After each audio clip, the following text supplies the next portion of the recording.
The rancher paid $1, but the land wanted blood. The sun was bleeding out over the desert, a red wound dragging across the horizon. Dust moved like smoke across the flats, and every hoofbeat from the rancher's tired mare sounded hollow, like it was echoing through a grave.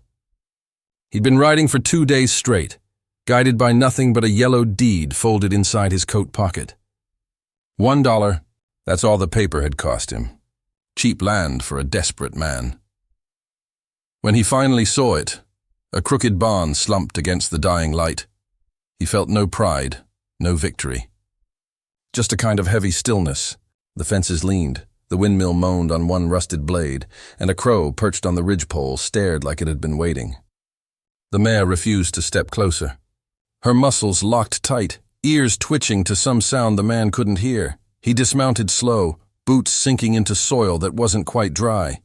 The ground was dark, too dark. He knelt, rubbed a handful between his palms. It stuck like iron filings. Blood-soaked once long ago. That's when he saw it. A small leather boot half buried under the weeds, laces gone, the kind a child might have worn. Beside it, a length of chain glinted dull orange in the sunset. The rancher straightened, jaw tight. The wind shifted, carrying a faint whisper that could have been the desert itself, or something under it. His fingers trembled as he struck a match and lifted the lantern from his saddlebag. The flame caught, throwing thin light across the barn door. The boards were warped, claw-scratched near the latch. He swallowed, pushed the door open. Inside, the air was stale and heavy, like a tomb that hadn't been opened in years. The lantern's glow crawled over broken tools, rope ends, a wheelbarrow filled with dirt that seemed freshly turned. He stepped inside, every footfall creaking loud enough to wake ghosts. Something moved in the rafters. Not quite a bird, not quite wind. He froze. For a long moment the world held its breath. Then a rope above him swayed slow, pendulum-like, though there was no breeze. The rancher's voice came low, almost a whisper to himself. They said the land was cheap. They never said why. The lantern flickered once.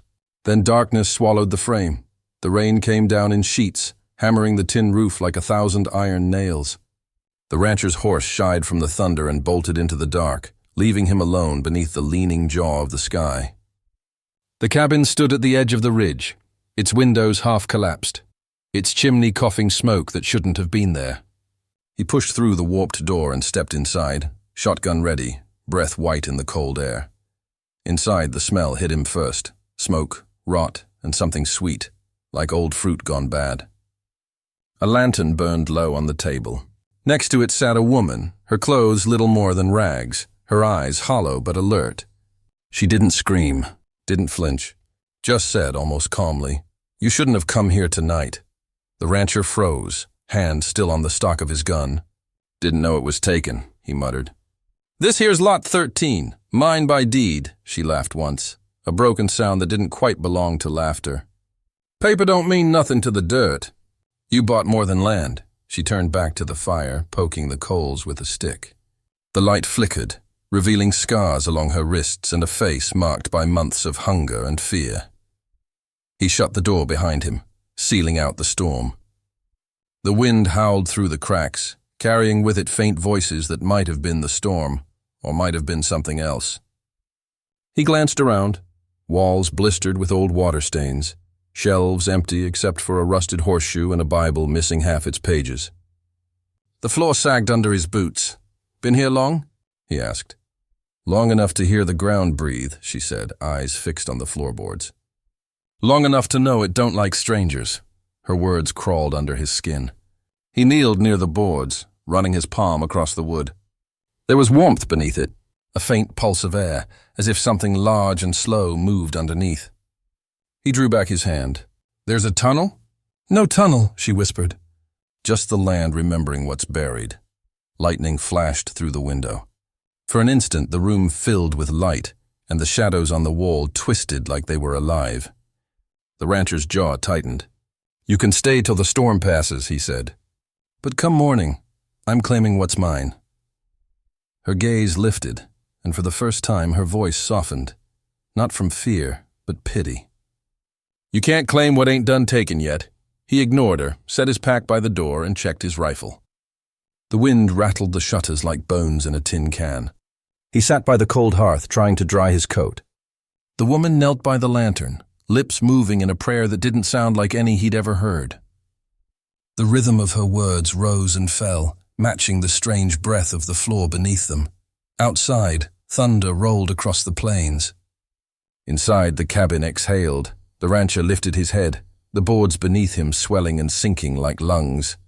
The lantern flame shivered, and in that moment he realized he hadn't found shelter from the storm. He'd stepped straight into the thing the storm was trying to warn him about.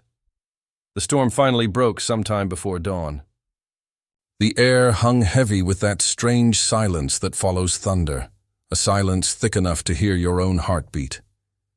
When the rancher pushed open the warped cabin door, the horizon was just a pale bruise of light over the desert. Rain had left everything slick and breathing again. Steam rose from the earth like ghosts shaking off their sleep. He stepped out slow, the old floorboards crying under his boots. Behind him, the woman stood in her corner, the squatter he'd found half-starved the night before, still wrapped in a threadbare shawl. She was awake now, watching him through the dim gray light. "Coffee?" he asked, voice low, gravel dry. She nodded, and for the first time, something like human warmth passed between them. The rancher lit a small fire outside the cabin, its smoke curling into the dawn. The flames cracked soft under the coffee pot, the only sound in a land too empty for comfort. He poured 2 cups, his hands rough and trembling from the cold. They sat opposite each other on old stumps, 2 souls on a cursed patch of earth pretending for a moment that the world hadn't gone wrong. He spoke first. "I bought this land for $1. He let the words sit there, like a confession. "Lost my wife and boys to drought 2 summers back. Thought maybe I could start over out here. The price looked like mercy." The woman's eyes flickered just once. "Mercy?" she whispered. "That's not what this land sells." She reached into a burlap sack beside her and pulled out a tattered ledger. Its corners were burnt, pages curled inward as if the book itself had tried to hide its secrets. She handed it to him carefully, like passing a loaded gun. "That belonged to my husband," she said. "He owned this land before you. Bought it cheap, same as you. Said he made a deal with a man who never cast a shadow." The rancher frowned, flipping through the brittle pages. Each line listed a buyer, a date, and a red mark slashed through the name. Crossed out, every one of them. Some had 2 lines, deep gouges of ink that tore the paper clean through. "What happened to him?" he asked quietly. The woman's eyes wandered toward the barn. "They stayed," she said. "All of them." Later that morning, they walked together past the barn, boots sinking in mud that smelled faintly of iron. Behind the structure stood a row of uneven mounds, graves, but not marked proper. Just sticks driven into the ground, splinters for headstones. The wind played through them like breath through bones. The rancher crouched beside one. "No names," he murmured. "There were once," the woman said. "The rain took them. Or maybe the land did." He brushed dirt from a crooked plank, revealing a faded sign nailed askew to a post. "Tax sale lot 13. His hand froze on the letters. Something about the number rang like an omen. "Every buyer thought they were getting a deal," she said behind him. "The soil's rich, the water runs deep, but the ground, it don't forgive what's buried under it." The rancher stood, staring across the empty fields, the morning sun breaking weak through the clouds. The land looked peaceful now, too peaceful. "You're saying the dirt remembers?" She met his eyes. "It remembers better than men do." He took off his hat, holding it to his chest, a habit born from old grief. "Maybe that's why it called me." The woman tilted her head. "You think you were called?" He nodded, gaze fixed on the horizon. "I think the land wanted something back." For a long while, neither spoke. The fire at the cabin had died down to embers. The wind moved slow over the fields, whispering through the dry weeds. Somewhere a loose shutter clapped like a closing coffin. The rancher turned to her finally. "You could have left," he said. "Why stay?" Her face hardened, but her voice broke soft. "Because I buried him here. My husband. The land took him, and I can't leave until it lets him go." He looked at her. Really looked. Saw the hollow cheeks, the rope scars around her wrists. the weight of years spent wrestling ghosts. He didn't speak again for a long time. He didn't need to. The sun climbed higher, but it didn't warm the ground. The two of them stood there, two strangers bound by soil, secrets, and something far older than guilt. And as the wind picked up, it carried with it a sound neither could explain. Something like the echo of boots walking behind them, just out of sight. The rancher closed the ledger and handed it back. "Guess $1 buys more than I bargained for." The woman gave a tired half-smile.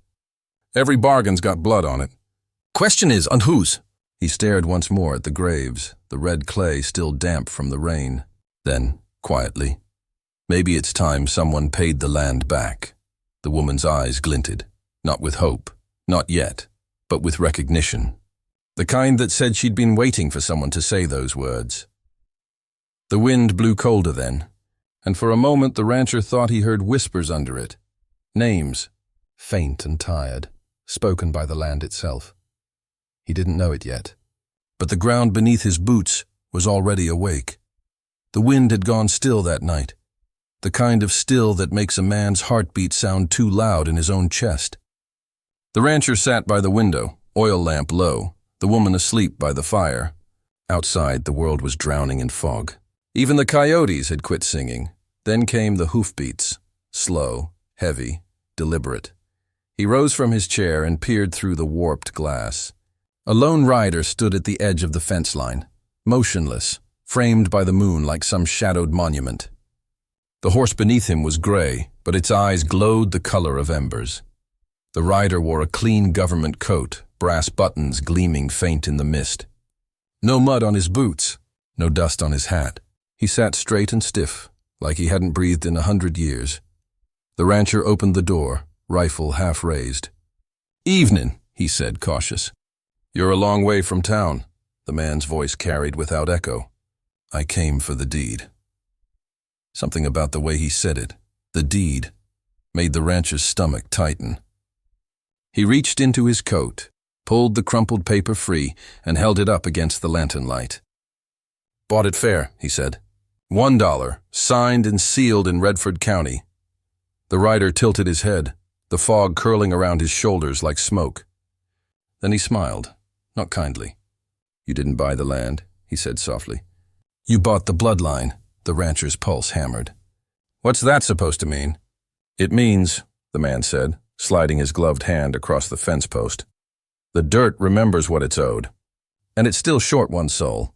The rancher stepped forward, rifle steady. "You're trespassing." But the stranger only turned his horse.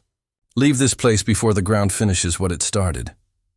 He flicked his reins and the horse moved without a sound. The lantern hanging from his saddle began to fade, not grow smaller, but dim, swallowed by the mist itself. Within seconds, both rider and light were gone. The rancher's own horse suddenly screamed from the stable, a wild, broken sound.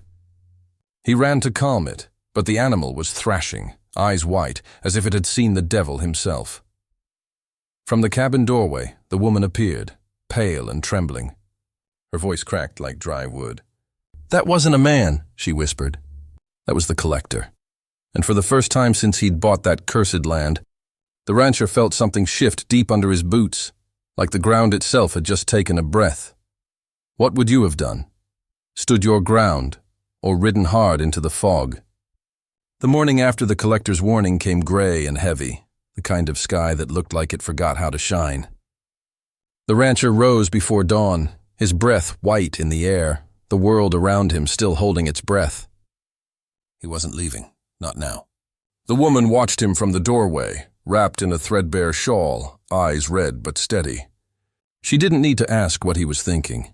It was written in the way his jaw clenched, in the silent oath that sat between them like smoke. He started with the windows. The boards creaked as he nailed them shut, every hammer strike echoing through the empty land like gunfire. "Windows are how they look in," she murmured. He didn't ask who they were. He just kept hammering. Salt followed next, a ring of white around the thresholds, poured slow and careful, the way a preacher pours wine. The woman's hands trembled as she traced a mark above the door with charcoal, whispering a prayer older than the town itself. The air thickened with dust and quiet dread. By noon, the two of them moved in rhythm, his strength, her superstition. She lit lanterns along the fence line, one for every grave he'd found behind the barn.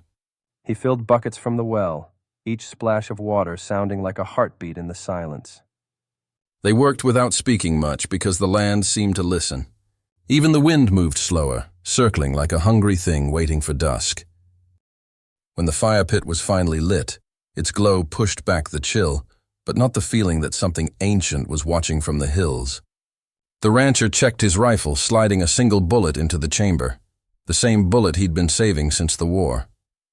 The woman noticed but said nothing. Her eyes drifted toward the horizon, where the red dirt met the darkening clouds. Later, when they sat near the fire to rest, she told him about the deed. Her voice was low, like she was afraid the night might overhear. "I tried to burn it once," she said, staring into the flames. "Watched it curl and blacken. Thought I was free." Her hand trembled as she reached into her coat and pulled out the edge of a scorched paper. The deed, edges still singed but whole. The ashes came back through the chimney. "The land keeps what it's owed." The rancher stared at the paper, then at the woman. "Then we'll see what it thinks it's owed from me." He stood, tossed another log into the fire, and the sparks leapt high into the dark, like tiny souls trying to escape the earth. And from far out beyond the fence line, the land seemed to sigh back. The hour before midnight carried a silence too heavy for wind. Not even the coyotes dared break it. The rancher stood alone at the edge of the fire pit, lantern swinging in his grip, flame jittering against the black. The woman was inside, whispering prayers that cracked like dry twigs. The desert around them felt wrong, like a beast holding its breath. Then, the earth began to hum. A low, rolling groan that came from nowhere and everywhere. Dust rippled across the ground in circles, pushing outward like the pulse of something buried deep beneath. The horse screamed in the stable, kicking at its stall until the door splintered. The rancher froze. The hum rose higher. The wind turned red with dust, a storm made of powdered rust and ash, thick enough to taste. And through that choking swirl he saw them, shadows moving where there should have been none. Long, thin silhouettes walking through the haze, faces carved out of darkness. He drew his revolver and fired. 1, 2, 3 shots into the shapes, each round swallowed by the dust without echo. Nothing fell. No sound came back. Only the creak of old chains swaying in midair, where nothing hung. Inside the cabin, the woman screamed. "They're awake!" she shouted. He ran back, slamming the door behind him, just as the windows began to rattle. The shutters banged like fists. Something dragged its nails down the outer walls, long and slow, like it wanted him to listen.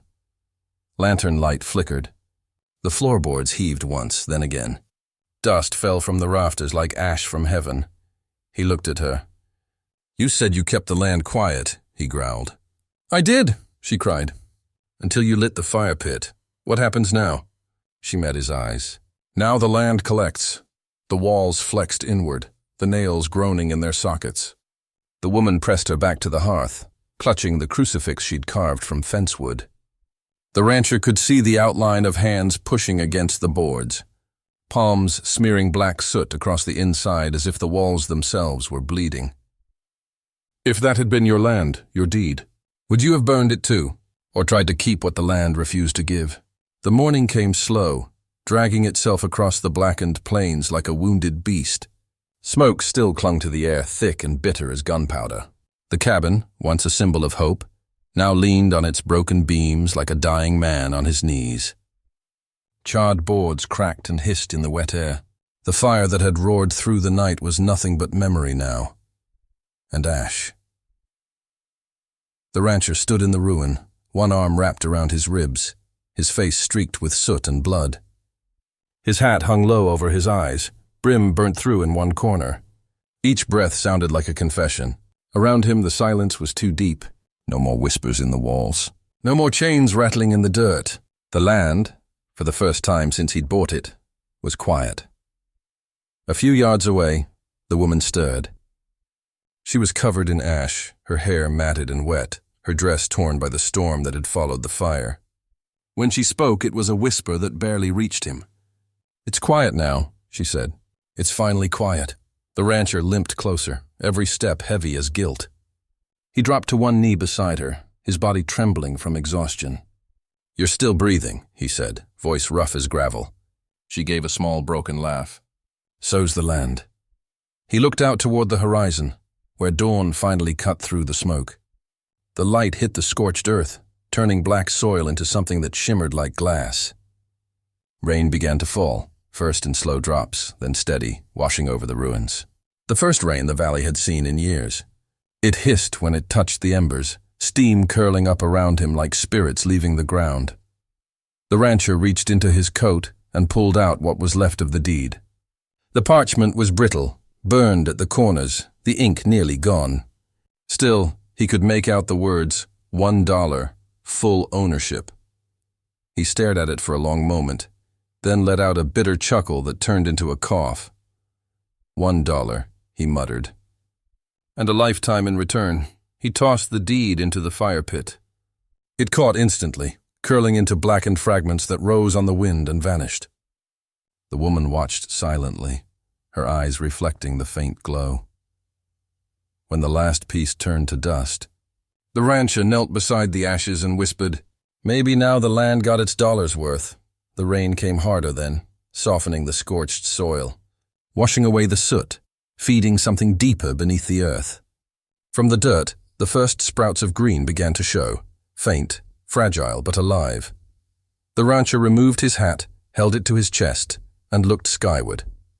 The storm clouds were breaking apart, letting bands of sunlight spill over the valley. He breathed deep, as if the air itself was new again. Behind him, the woman rose unsteadily, leaning on a broken beam. "What will you do now?" she asked. He didn't look back. "Rebuild, maybe," he said, "but not the way it was. Not on top of graves."